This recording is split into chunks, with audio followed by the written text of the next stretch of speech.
Well, hello everyone. Glad you could join us. And I just noticed my tie was not straight, so we'll put it the way it's supposed to be. There we go. Anyways, we want to just mention a few things. First of all, with anyone joining us tonight, and also on during our webinars, you're because you're registered, we'll be able to enter you in as a ballot. And so if you watch this 4 times this month, you will have 4 ballots entered in for a chance of winning one of the ultimates. That's this device. It's the 660 810 nanometer. And you can see there. And this is a beautiful machine, and it's $1,300 value. And at the end of the month, we'll do the draw, and we'll let you know in the beginning of February who wins. I can't remember who the person was from December right now, but a person won it, was elated that they were able to win one of the our Palm Ultimates. So anyways, please tell your friends too, even though you'd like to create better odds for yourself by not telling your friends, but please tell your friends to come on, join us, and learn more about PBM and what it can do. So right now, sorry, just one split second. There we go. Okay. Just little funny things that can happen around here once in a while. So without that, I wanted to also mention that we will continue to have some really neat guests coming up in 2025. Can't share those with you yet, but there's some phenomenal guests that I know you'll enjoy. So now what we're going to do is we'll start off with our one video, and then we will get into tonight's topic of the science of penetration. So with different wavelengths. 15 years back, I realized that light could make a huge difference on the body. I ended up designing this very powerful light using LED technology. With this amount of very high power density, it can reach through the tissues and travel right to the joints. But the key is that the power density and the area is extremely important to deliver that light into that. The mitochondria receives that light and converts that energy into the cell. So it's like giving the cell super high octane fuel, and they run like a jet, and they're able to do all the things for repair in that.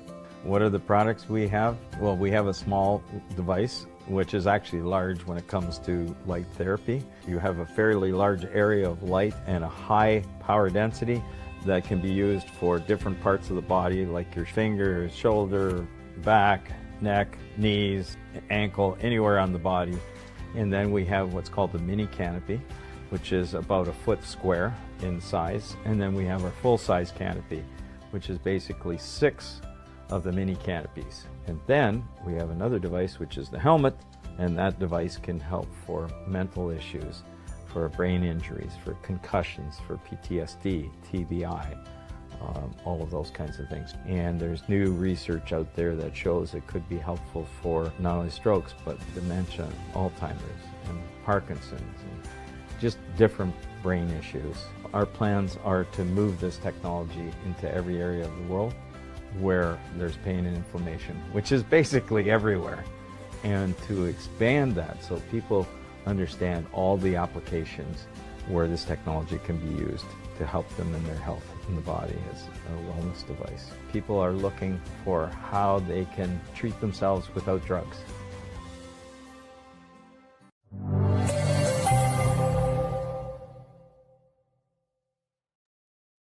So many people out there have been wondering about penetration and how does light penetrate? How deep can it go? And one of the challenges is that in the scientific community, in the academic world, they've used the term 1 over E, which is how much light is left. And E is, I think, 2.7 something, but roughly you can say 1/3. So how much light is, how deep do you go when 1/3 of the light is left? And the challenge with that thinking is that they just think that, well, anything less than a third is not much light. But as it turns out, as you go beyond that first even layers of skin, yeah, you lose quite a bit of light in the very upper surface of the tissue. But the once you penetrate deeper, it starts actually going better. The transmission through the flesh goes better. Even though it drops off down to a third fairly shallow, then it can continue to go in because of the different structures of the skin has a very high absorption. Once you get past that, it's good. So, how much light causes, how much light can actually cause reactions? Well, as it turns out, it's an extremely low level of light that actually can make a difference. So when we're talking of using the Palm Ultimate or the Super Palm or even the Palm Professional, and you are trying to treat your shoulder, you've got quite a bit of depth there to try and reach the shoulder joint, if that's where, like internal of the shoulder joint, and you have the bone. So what happens is that you would lose some light, a third, very shallow, and the academic will say that 1 over E is as far as you go. So in this case, they might say the maximum you can penetrate is, let's say, half a centimeter or a couple millimeters of light. That's like, a quarter of an inch. Sorry, a quarter of an inch. A couple millimeters is, an eighth of an inch. And then you only have 1/3 of the light left. Well, that totally depends again, too, on the type of tissue. If you have dark skin, you'll have a little more absorption. We've seen that it seems to be that you have maybe about 25% more absorption because of, let's say, a dark skin color. So when it comes to depth, maybe after a quarter, eighth of an inch or a quarter of an inch, or when we're talking a couple 4 millimeters or something like that, that you're down to a third. But who cares beyond that? Who cares that it's dropped to that level? You can have still reactions occurring in the cells at much, much, much lower levels than that. So even, so you don't, you can, so your first one 1/3 loss, but as it goes in, now back in here, this is much lower. So you might, when we come back to that shoulder, you might lose 1,000 times. Like the light is not 1%, but 0.1% left. And that's all you have. But with a powerful enough light like we have, you're starting off with a lot of light power on the surface. And that's why some would say it feels warm, fairly warm. Well, we've done that on purpose because we want the maximum amount on the surface so that as the light starts penetrating in, that we can get to the joint and get enough light there that'll make a difference. And so when it comes to treatment, the other thing that can make a difference is if you are down in those lower regions, you're trying to penetrate deep into a joint, whether it's hip or shoulder or even the brain, the brain. you could treat longer. So if you're looking at a shoulder, let's say, you instead of like if you're treating your fingers, okay, I'll just show this here right now. Look at it's a little easier to see. Look at the light that's going through my hand. Okay, I'm just covering. Oh, I don't even have to because I don't have my upper light here. But you see the light coming through there. Okay, right through my knuckles and everything like that. Now, if I push it on my skin here, you can actually see the red light starting to come through. You see it there?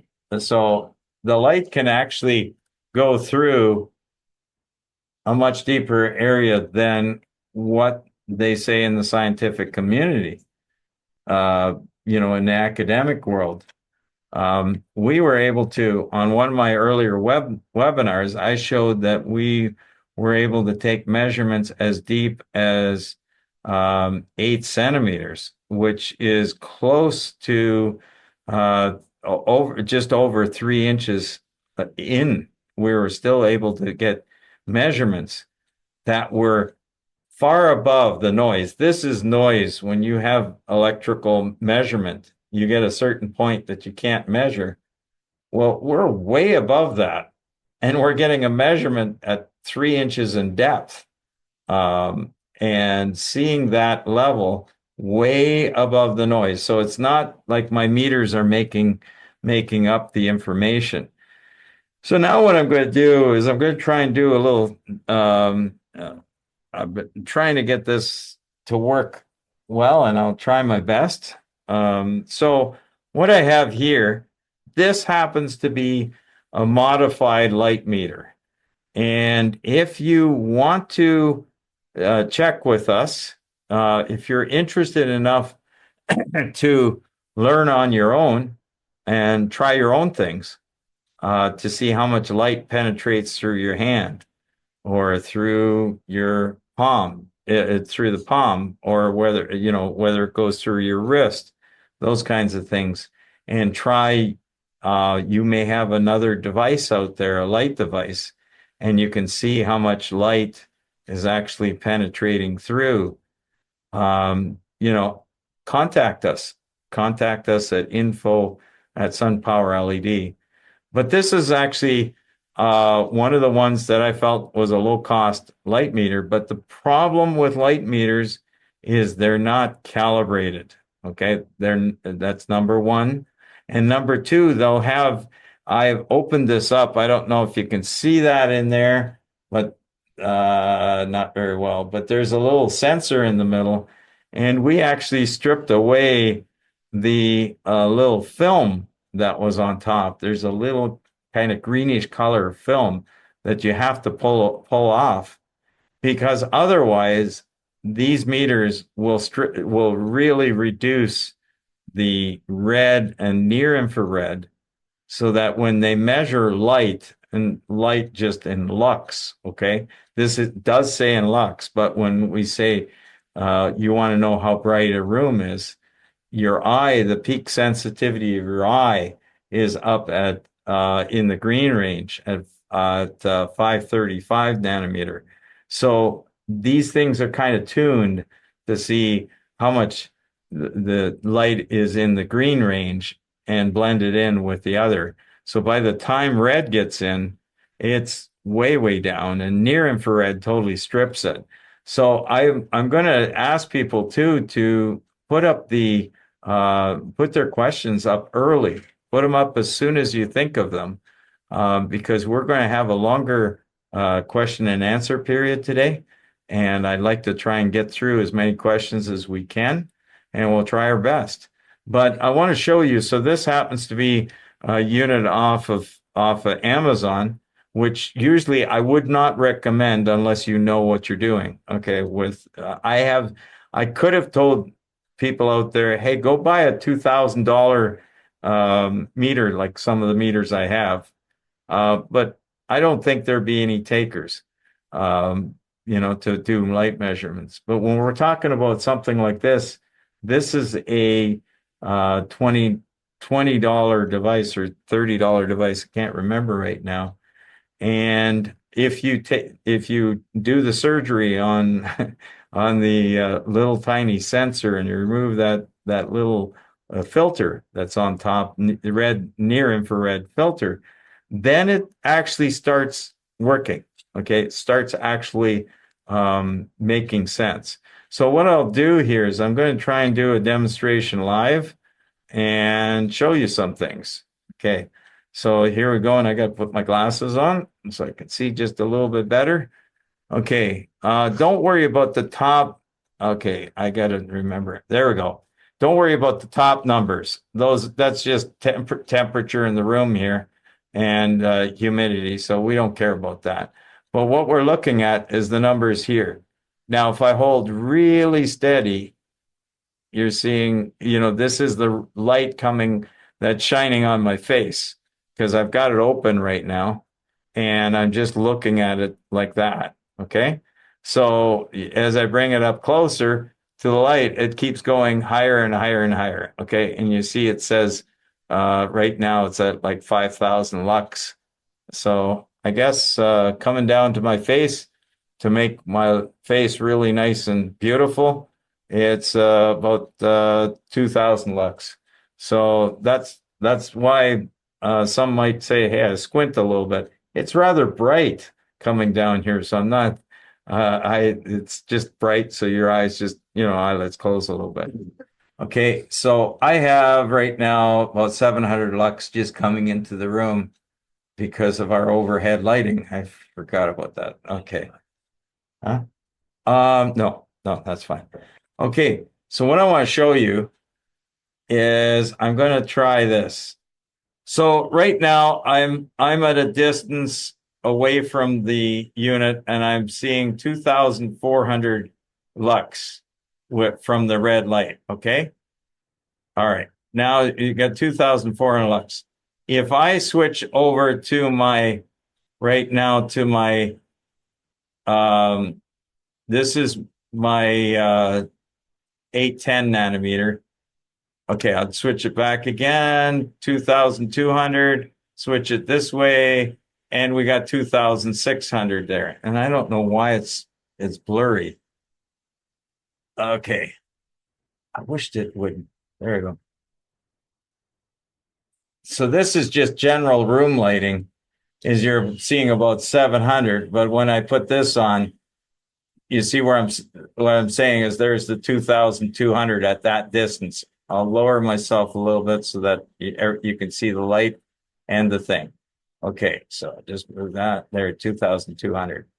If I switch it over to the 810 nanometer right now, we got 2,900. Okay, what I want to say about that is you saw the 2,200 and at the same distance, I had 2,900 of the 810. That's because the unit was not this is not calibrated properly. And so as it turns out, the optical power is very similar on the red as it is in the near infrared. And we'll just say it's very similar, okay? And so let's say around 6 watts, I think it is, we're looking at 6 watts of optical power, okay? So those two numbers should be the same. But let's just say they're close enough for what I'm going to show you. Anyways, so one's 2,200, the other one's 2,600. Okay, if I take that was 660 and 810. Now if I take the invisible 1050 nanometer, and I try and show you this. Okay, let me just put it under. Okay, there's the same thing with around the 2,200. Now I switch it to the 810, and we're only getting 1,800. So it's definitely less on the near infrared. You can see the LEDs in here. You can't see it visibly, but the camera actually picks it up. So what I want to show you now is the real life test of going through my hand. There we go. And you can see I am blocking all the light in the room. As a matter of fact, Now it might be easier to turn this back on.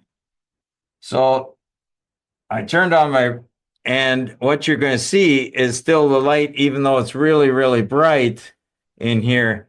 None of that white light that was shining on me is getting into the sensor at all. If I go now to the 660 nanometer wavelength, look at, okay, so see if I start here, as I get closer and closer and closer, that red light is actually going through my hand, the 660 nanometer. And if we look close, it's around 200, let's say. All right. If I switch up to, and now you'll notice just beside the name lux, or the measurement lux, okay, you'll see that there's nothing past that, okay, on to the right of lux. If I now switch this off, you see it disappears. So there's no magic here. This is reading around 220, 240. Now, if I put it on the 810 nanometer, it's now reading 2000 and 2070, 2020, around there. There's little tiny, if I move just a hair this way or that way, it changes things a bit. But now what you're seeing is that I got 2070 compared to 270 in this case. So think of it, 270 compared to 2000, 8 times difference, 8 times more light is coming through. So if I try different parts, like let's try my wrist, you can kind of see what I'm doing. This is kind of awkward. Okay. Yeah, you know what? I need your hand on. I need a hand reaching out from nowhere to push it up against my. There we go. Perfect. Okay.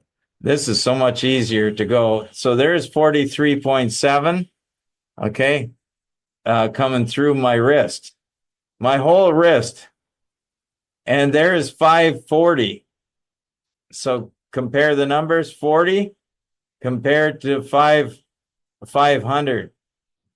So in this case, we just went through my whole wrist. And you saw there was almost 12 times improvement of the amount of light that went through my wrist. Okay. 12, sorry, it was much lower numbers, but it just shows that light can go through my wrist. And I was measuring it on the other side. And it was far above the noise floor, as when I showed you this. The noise floor is way down at 0.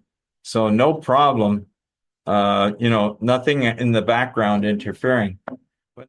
So anyways, what I'd like to do is I'm going to go to our short little video, the second one, and then I'm going to come back to your questions and I'll start explaining things, okay?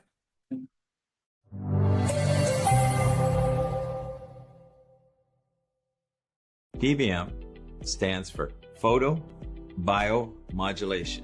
Photo being light, bio meaning biology, and light, well, light coming from some kind of source.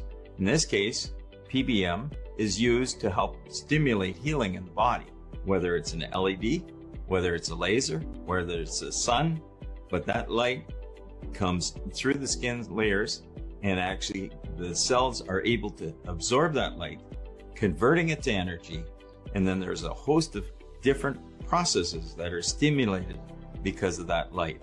So you can speed up healing, you can do different things that is very beneficial for the cells themselves, for healing, for reduction of inflammation, and a host of other things. Kerber USA is a company that we have set up to promote healing for the US and around the world. We would like to see this technology help a lot of people. We use LED technology where we can provide high amounts of light into the body, and that stimulates healing. I'd like to introduce you to the SunPower LED Palm Ultimate. This device here has the most power of the series of devices. This light can produce a huge amount of light that can enter into the body and help speed up that healing. In this device, we have two different wavelengths. It's 660 nanometer, and as you can see, it's very bright, but it's very effective. You will cause a systemic effect with this wavelength of light.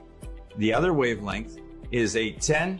It's not very visible, but it penetrates very deep, and that can help as well reach the target that you're trying to reach. The main part about this light is that we have the power behind it and the large surface area that can reach very deep into the body. We believe that our product is the most powerful LED cluster under the sun. We have specification of this device of 150 milliwatts per square centimeter, and that is over this entire area of 40 square centimeters. It also provides a wall of light that comes through the skin and is able to reach depths that have never been able to be done before with other light products on the market. There's an interesting biblical passage in Malachi 4:2 that talks about the healing that comes from the rays of the sun. And that's what we're trying to do. We're trying to provide healing with these rays.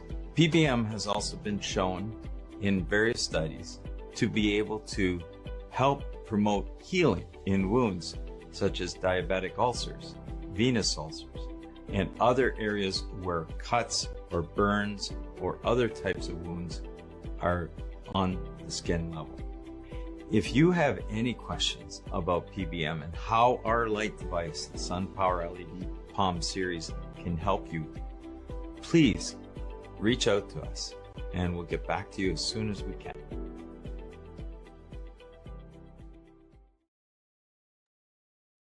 Okay, so one thing I failed to mention to you when we did look at the 1050 is you have to, because of the calibration, when I showed you, I did this kind of thing and then did the numbers. When it comes to the 1050, the 1050 is almost half of the level. So the sensor at 1050 is picking up a lot less. So I should have done that on the screen, is actually double the numbers, which for the 1050. And that makes a difference when you're looking at the numbers as I did the demonstration. So my apologies for that. Anyways, what I'm going to do right now is just talk a little bit about our devices. So we have the Palm Professional, and that has the 660 and the 810 nanometer. And then we came out with the Ultimate, and the Ultimate is 660 nanometer and 810, same thing like the Professional, but it's like 25% more powerful. Then we have the 1050 nanometer, the Super Palm, which is this one, which has the 660 nanometer and the 1050, and these are actually totally invisible except for that little red indicator that I can see. We put that on the device to allow people to know that it's running. You can feel it. You can feel the energy when you turn it on like this. There's a considerable amount of energy from it, but you cannot see it with your eyes. Okay. So at this, and then what I'd like to show you is we have the mini canopy. This is a foot square, and we have, the reason we can have this amount of optical power density, so instead of having one of those great big panels, as I said, you'd have to squeeze it right down to end up to be this area. And then you might be getting closer to what we have. So if you want to treat actually deep, this is the device to have, because it's 15 of the palm units in area. And there's a total of, it's about 12 times the optical power of one of these palms, a little less, but 15 times the area. So yeah, there's a little drop in power density, but this is a beautiful machine to treat a large area of the back, and you can see the number of high power LEDs that are close together. And then we go to this wavelength, and you can see this is the 810 nanometer. You can see some little spots there. It's not very easy. There we go. So this can treat treat larger areas on the back and that. And all our two devices, the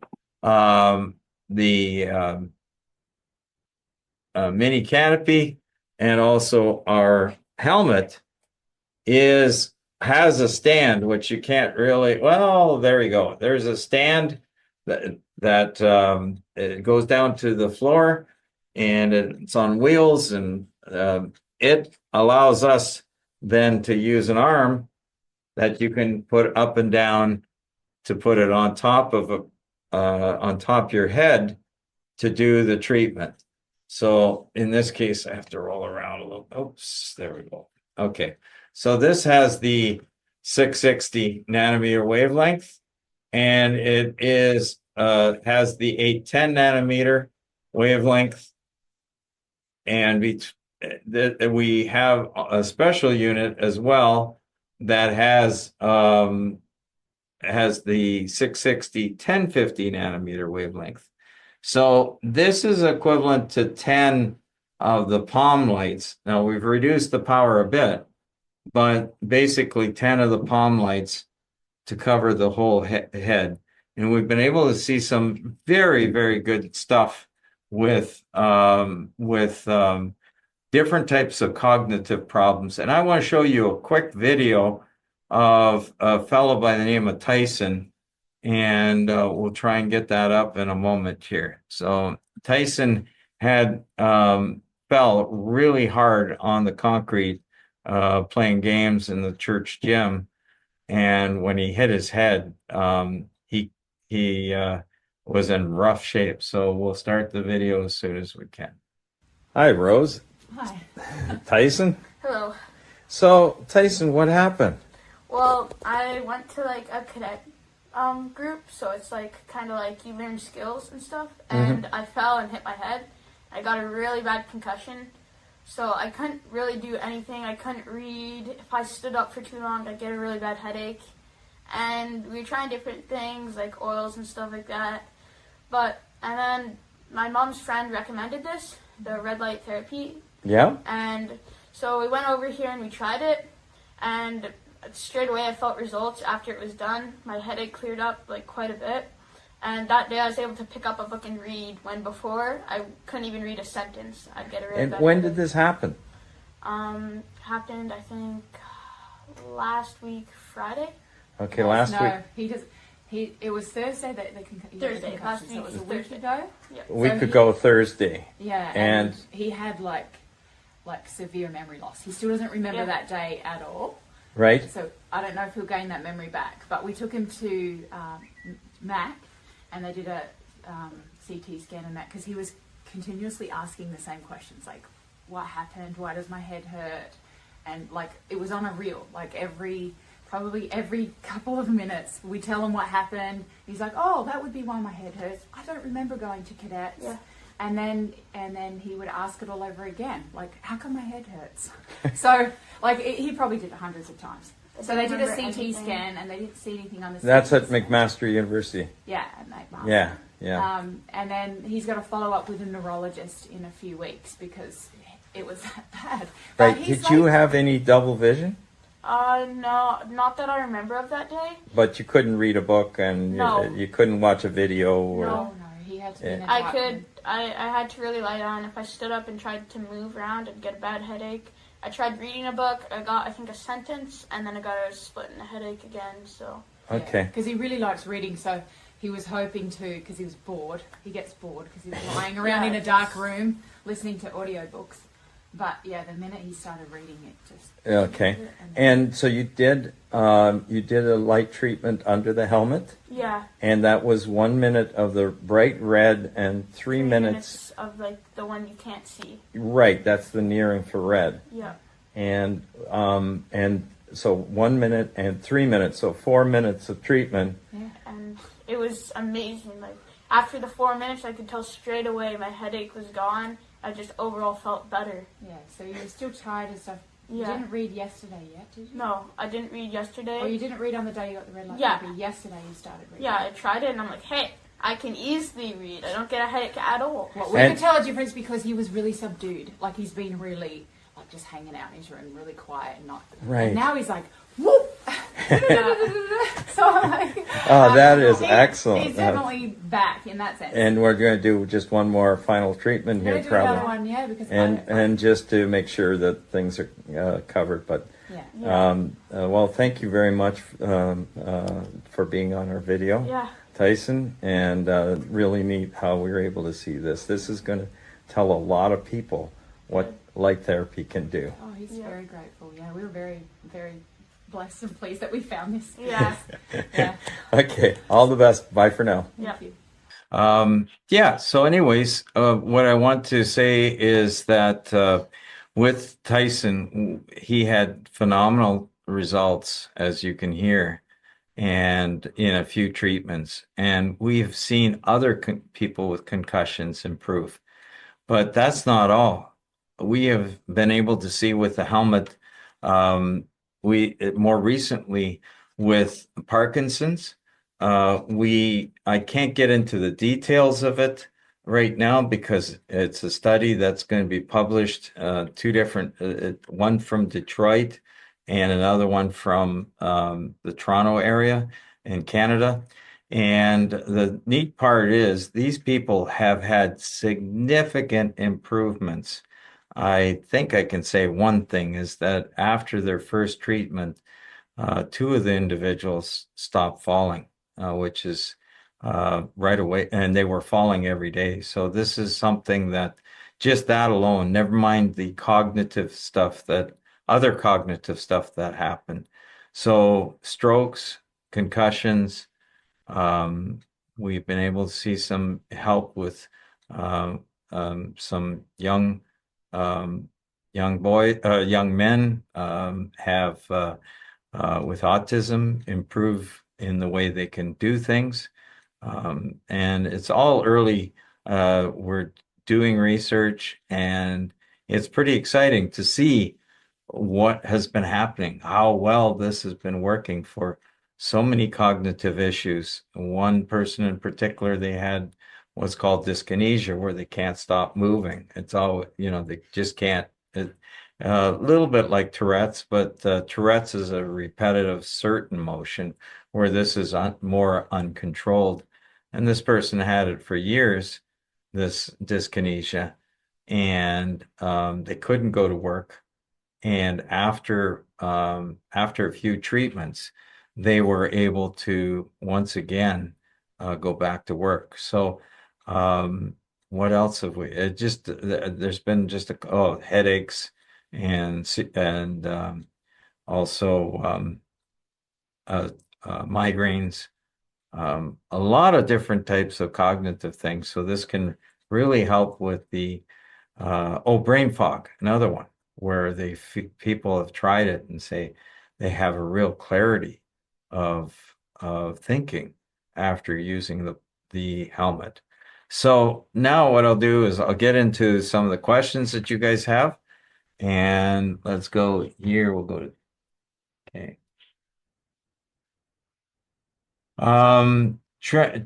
tremors. The closest that I can see right now. This question came from Tom. Tom, thank you for your question. Do you have experience with tremors? What we have been able to see, as I mentioned, with dyskinesia, and we saw other people just calm down. So, a little bit of extra movement, but I'm not sure. We don't have any evidence yet directly. The helmet has only been around for about 1.5 years. So, we don't have as much as we'd like to be able to share with you, but we do have some really significant things. When strokes, we had the one fellow that was even he one day he couldn't, 2 months after the stroke, still could not speak clearly. And one treatment, and he was able to, one treatment, he was able to start speak clearly, and that was it.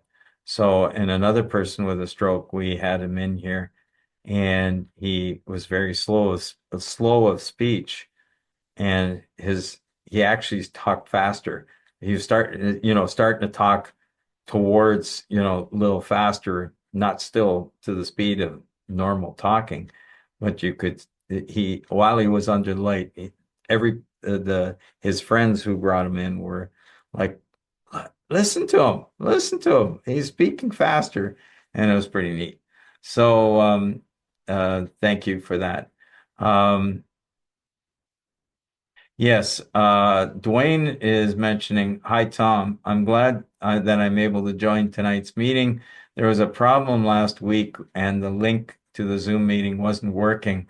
Will last week's meetings be posted soon? I'm quite interested in what you covered. Bless you, Dwayne. So, Dwayne, it will be up likely tomorrow. We had a little delay in getting it up, so it'll be up tomorrow on our past videos. Thank you for the question. Glenn is asking, hi, Tom. I'm trying to determine if PBM will help with non-muscular issues, namely torn meniscus in my knee. My sister let me use her palm device over Thanksgiving, and it did feel the warmth in the knee. How does PBM help with connective tissue and the like? With connective tissue, thank you, Glenn, for your question. It is possible over time that it can start healing that connective tissue again, but it's something it'll take time. So it's not going to happen in a week's time. You may look at needing months, maybe 6 months of treatment, but it's very possible. So, yeah, so thank you for your question. Edward writes, I ordered the ultimate and shipment's on the way. Can you please offer some recommendations for the device placement, locations, and duration for maximum efficiency? I experienced some mini stroke last year with some speech impairment. Also, if improvements are realized, what might be the follow-up durations and the frequencies, etc. Okay, so thank you, Edward, for your question. So first of all, anywhere in the body is going to be dependent, the light treatment is going to be dependent on how far you have to go because of the light depth that you got to reach. So in the case of if you're treating your fingers, I just mentioned, I know you're talking about cognitive here, but if you're treating your fingers, you'd use, let's say, 1 minute of the red and 1 minute of the near infrared. Now, being the brain is a very sensitive, beautiful created part of our body, obviously. If a person wants to treat, let's say for tinnitus, we have used 1 minute of the red and 3 minutes of the near infrared. That's pretty much the 1 minute and 3 minute is what we're doing for any areas on the brain as well. So although the helmet is obviously far faster to treat because it's 10 of the palm lights. You can see each one of these is one of the palm lights, basically. It's far faster to treat with that. But it's possible to treat the entire brain strategically figuring out 10 placements. There's a core and there's also the sides and back of the neck. So you can easily come up with 10 locations. We can get into that. But that would be what, if you knew where the area of the stroke occurred, it would be possible to treat the area that specific, spend more time, let's say less time in the other areas and just a little more time on the area that you know where it is. But basically, we find that 1 minute and 3 minutes as a general area on anywhere on the brain. You know, when we're talking of trying to treat a shoulder, that's where a shoulder you're going to have to spend a lot more time treating the shoulder. And my suggestion would be maybe 5 minutes of the red and over 10 minutes of the near infrared. Now, I want to say, just make sure everybody understands, I'm not a medical doctor. The only thing is I'm sharing with you what we have seen as far as people using our light and the feedback that we're getting from people all over now that have been using the light for all different kinds of things. So yeah, definitely the light it's really neat how light can go into the cells, and when the cell gets that, it helps generate ATP. It's in the mitochondria of the cell, and that's one of the main. It's like the nuclear power plant of your cell is the mitochondria, and if the mitochondria is not getting enough energy, then it's not getting it because it's not getting the proper nutrients or whatever the sugars and the stuff that gets to the cell. So when it's injured, you're not getting that there. And with the 660 nanometer wave, 810 nanometer light, it penetrates much deeper. There's another part of that question, I think, just above. Yeah, so I wanted to, so different parts of the body. So there we go. And I'd also like the recommendation for some vision applications. I'm also diagnosed with retinopathy in both eyes, and so the same questions for frequency, duration, times with both red and near infrared. Just for general eye health, and I can tell you about an individual who's used it for retinopathy and has seen improvement. Well, not just one person, but there's actually a couple people. And we're just suggesting for eye wellness, you know, to use the light with the eyelid closed. When you close your eyes, the light is very diffused in all directions. So it's not,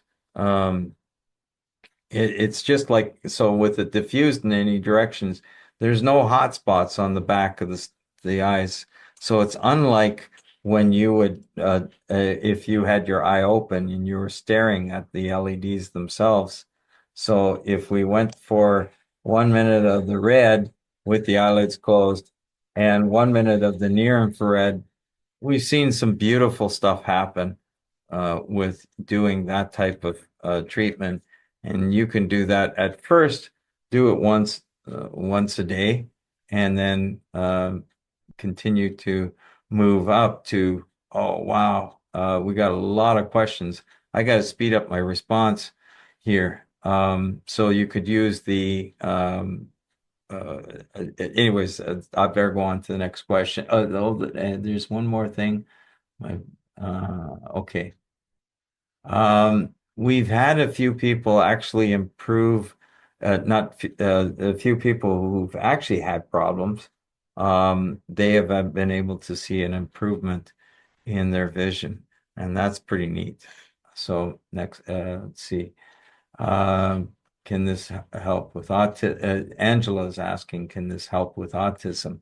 As a matter of fact, we have seen a few kids now that have seen just a very calmness. They're much more calm, and they are able to do more things.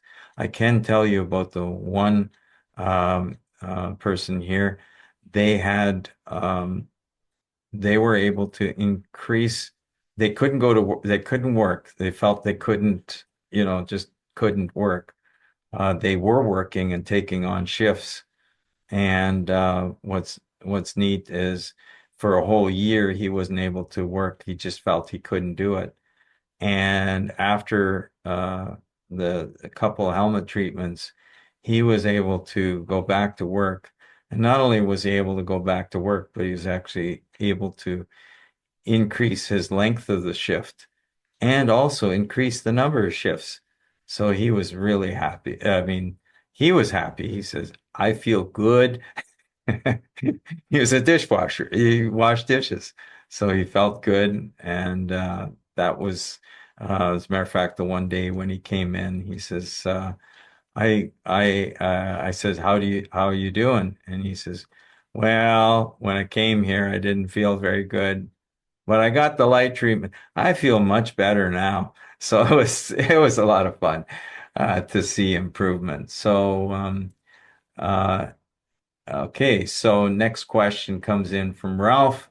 Um, so okay, Ralph is asking about methylene blue.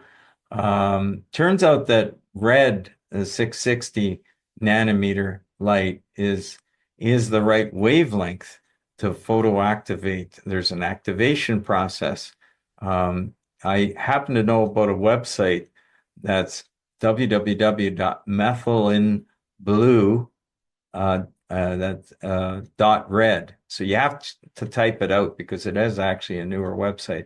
Methylenblue.red, not .com, .red. And you can learn a lot more there. So Susan's asking, I'm not an, okay, Susan was asking, I'm not sure understanding about the 1050 palm. It looks like there's much less penetration with the 1050 through the hand than 810. I thought 1050 was to get deeper. As a matter of fact, it differs in different parts of the body.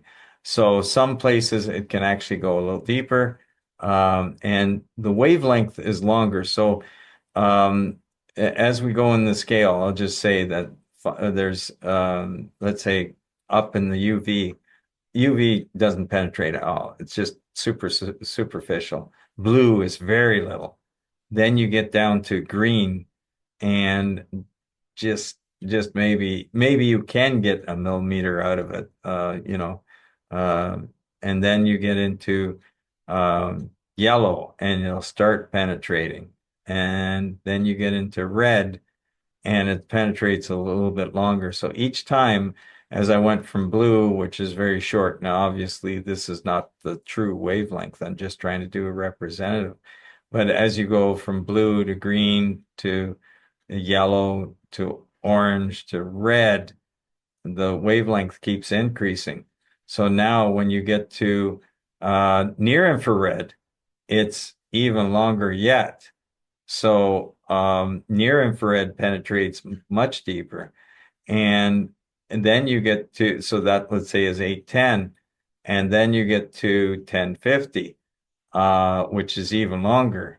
And so the longer wavelengths do have the tendency to penetrate deeper. But in my demonstration, it was a little tough to try and do everything. Plus, I forgot to multiply the 1050 nanometer wavelength measurement by 2, because the sensor is half as sensitive on that wavelength. That's why I only showed this device. I didn't show my $2,000 device, because you actually push a button to calibrate it for each one of the wavelengths. So that's why my demonstration kind of fell a little bit, because I didn't say that, and I didn't, and it does make a difference. So yeah. Okay. So next question, Ralph, for my learning and understanding. Oh, so what it is, sorry, I forgot to mention, there is 1050. Okay. It's a longer wavelength. You get to 1350. And if you were to look at the graph, light penetrates kind of like more and more and more as you get longer. And as soon as you get to around 1300, it starts falling. And then by 1350, it's down in the weeds. And then from there on, right across that whole 1350 on longer wavelengths, that's where you would, once you get really long, it starts calling just for infrared. Those wavelengths don't penetrate because it just heats up the surface of the skin. That's all it does. Okay, last week, I believe you were comparing LEDs from different. This is from Dwayne. Oh, I'm sorry, I missed a question here. Ralph is asking, for my learning and understanding, red light today is super lux presentations. Thank you. Yeah, these are, they used to even call super lux because it was really, it was a red light on a, small red light and a super bright, and everybody, wow. Now we're talking high power LEDs. These high power LEDs can light up a stadium, football stadium. So that's why LEDs have advanced so much. And if you go to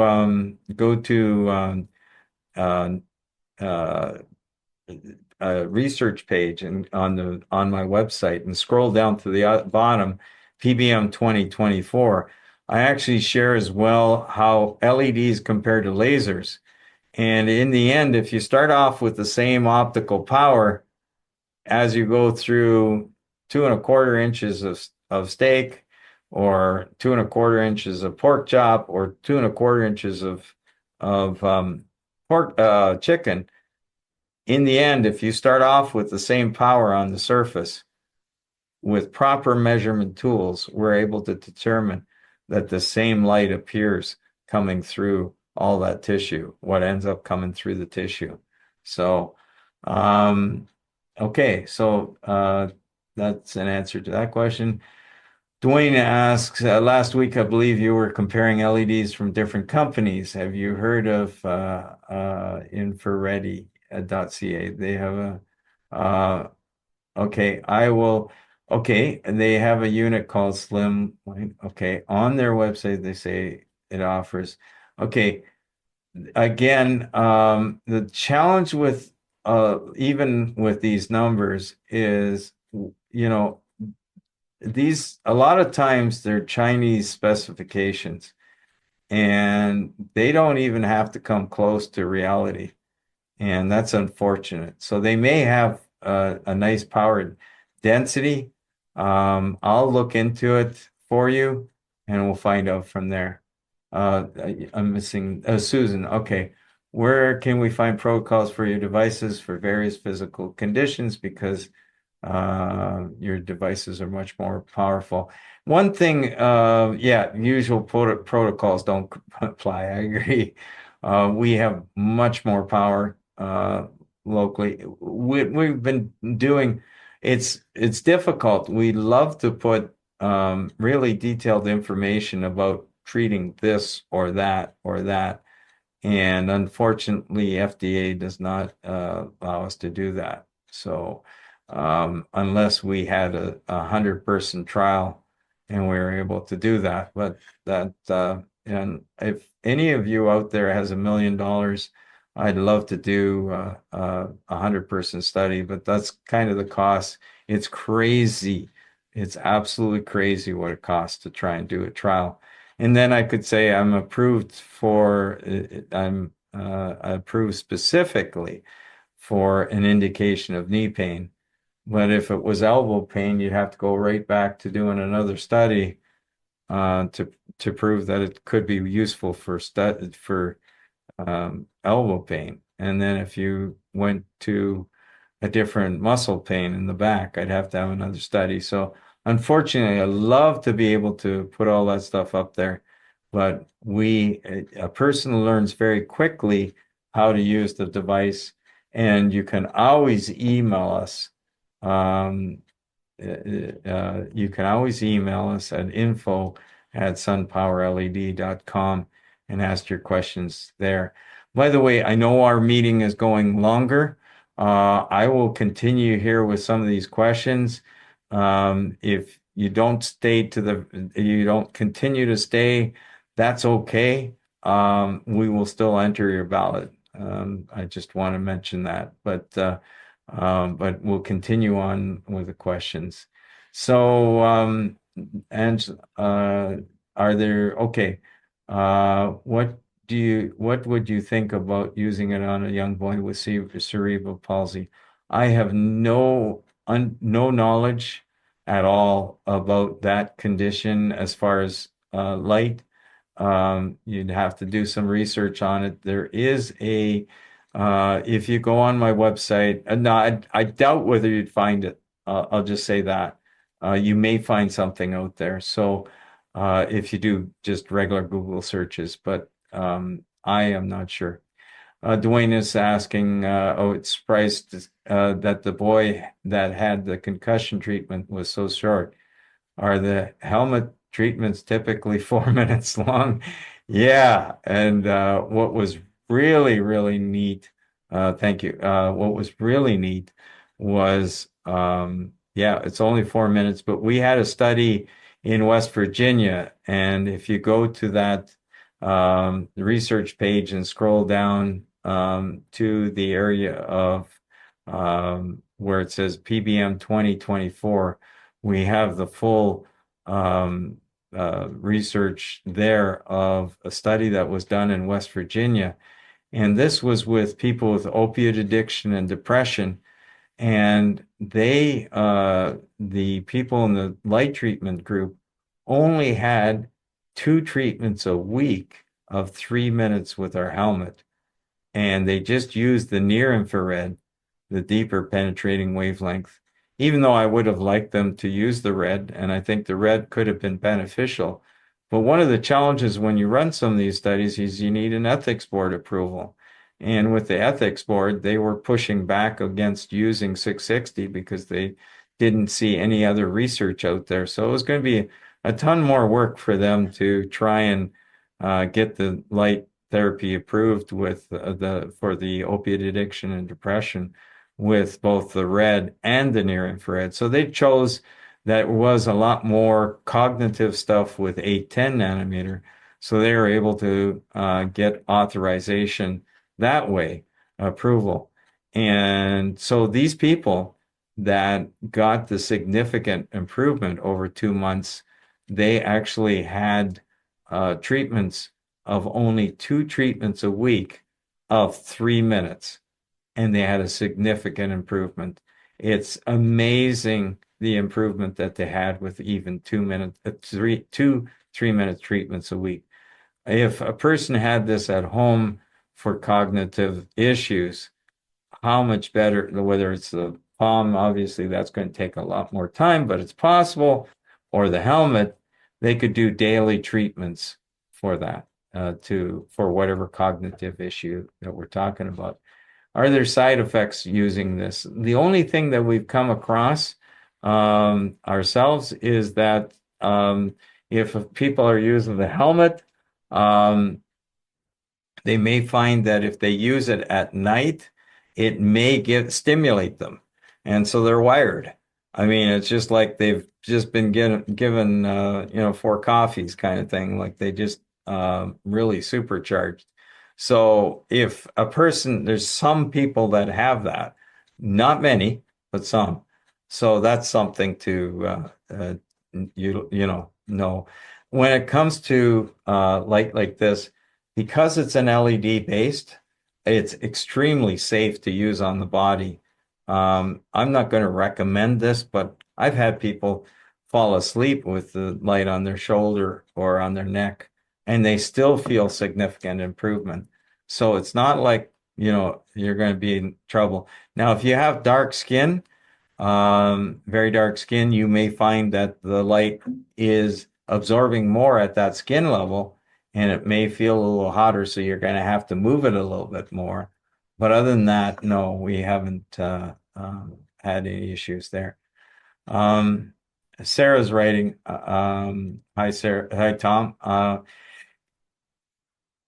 Okay, I'm eagerly awaiting a transcranial unit. Thank you. The question with what I'm hearing is that the whole range is 660, 810, and 1050. Sorry, 1010 you wrote, but 1050. So the so the wavelengths are 660, 810, or 660, 1050. Because they're very similar in the near infrared range, we don't put them together, and we don't mix them because we want as much power. Unlike what you saw with the device that I showed you earlier, we're not mixing different wavelengths. We have as much power as we can on one wavelength, and then you switch it to the other, and you have much more power for that wavelength. Okay, so that's the reason. And if you have any other questions, please feel free, Sarah, to contact us. No problem. But yes, you have done the right thing. Does your helmet have pulsing capability for brainwave entrainment? As a matter of fact, we have a device that can be added to it. It costs another $200, and it's actually, you can set whatever wavelength, whatever frequency, that you want the helmet to penetrate, to pulse at. So you may look at 40 times a second. You can look at 10 times a second. You can even look at 400 times a second. Whatever wavelength you want, or whatever pulsing frequency that you want, we can provide that through that device. Okay. So Tom is asking a second question here. Oh, I see. Okay. No, Sarah's asking, I wonder if the near infrared can be placed on the right parietal and left frontal lobe, which are specific to her condition. Let's see. Yeah, near infrared is really good. I would use still both red and near infrared, and there's no problem treating any area around the brain. We've also had people help their hearing with tinnitus and have improvement in reducing the noise level, the ringing in their ears. Rob is asking, we're going to call it quits soon here, because we're really going on long. But Rob is asking, do you have any information on depth of penetration into the lungs? Well, as a matter of fact, Rob, I had, during COVID, I had ended up working really, really hard, trying to, because everything was locked down, trying to make it and keep going in business. And I really run my body into the ground, so to speak, and my immune system was probably on its last leg. And so I ended up getting COVID. And when I did, I had severe COVID. I had all the different, I had, my blood oxygen was hovering around 80%. I had really bad double lung pneumonia. I had edema. My legs were swollen. My brain, I could hardly think. I had such bad brain fog. I had I had bleeding of the gums. I could just touch it with a toothbrush and just bleed like crazy. I mean, I go up 2 steps, and I didn't have any energy to even go up another 2. It was just really, really bad. But with regards to your questions, the best thing that could have happened to me was the doctor got really, really mad at me because I didn't feel there was enough research behind the shot, and so I didn't take it.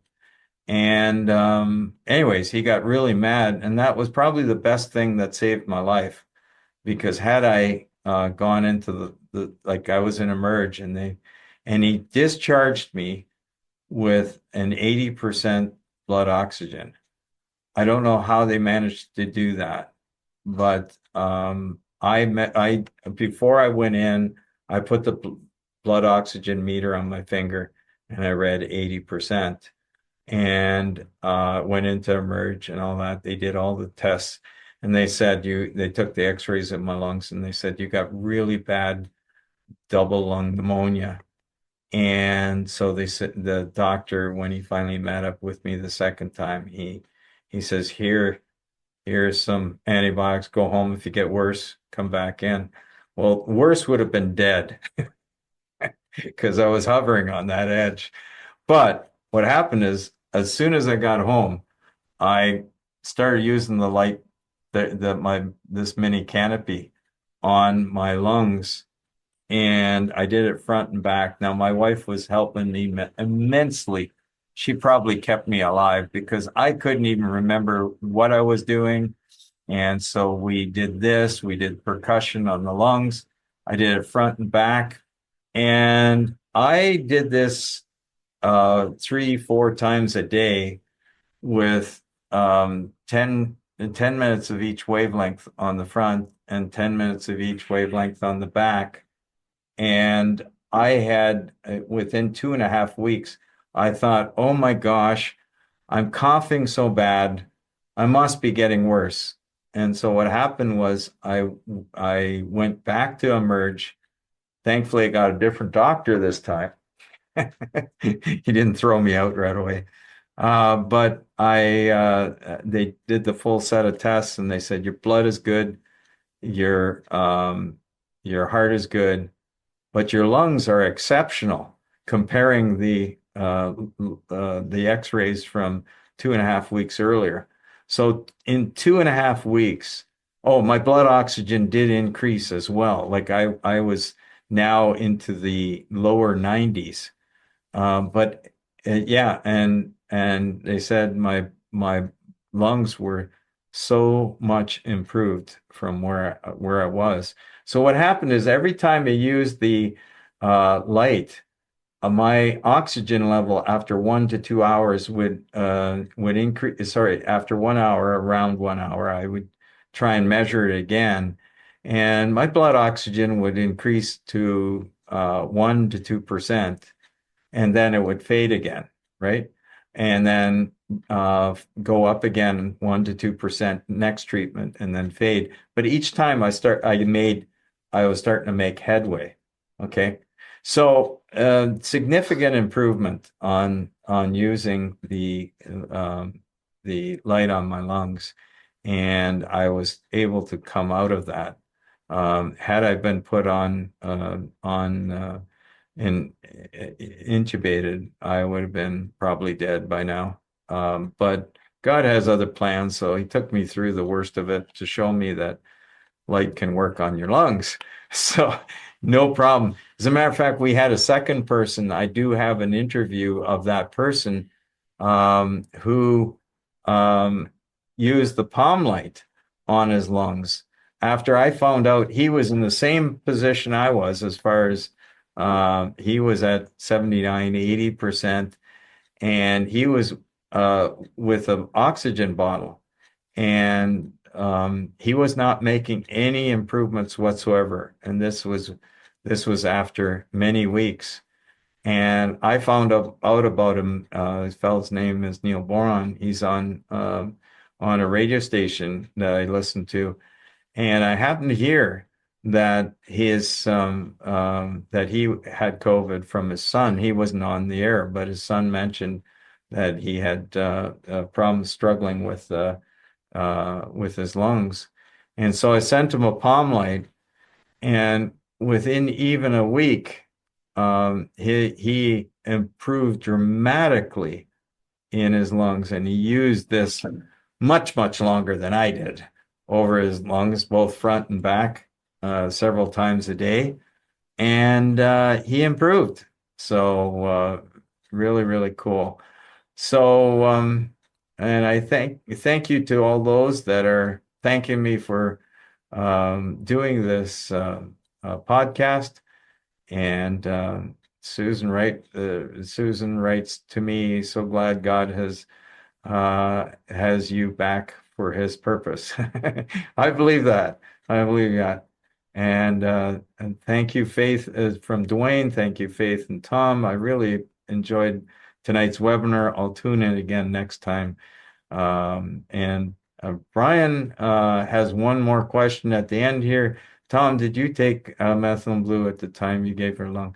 No, but I think there would have been much better, even faster results. I think the combination of methylene blue and red light 660 has great advantage. And if you go to that website, www.methyleneblue.red, you can learn a lot more.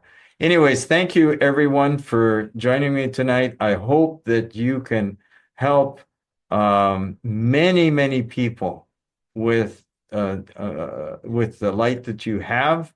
Share the light because it can help your neighbors, your friends, and I wish all of you God's richest blessings. And stay tuned until next week. We'll be back on Tuesday evening. Thank you all for joining me, and we'll see you next week.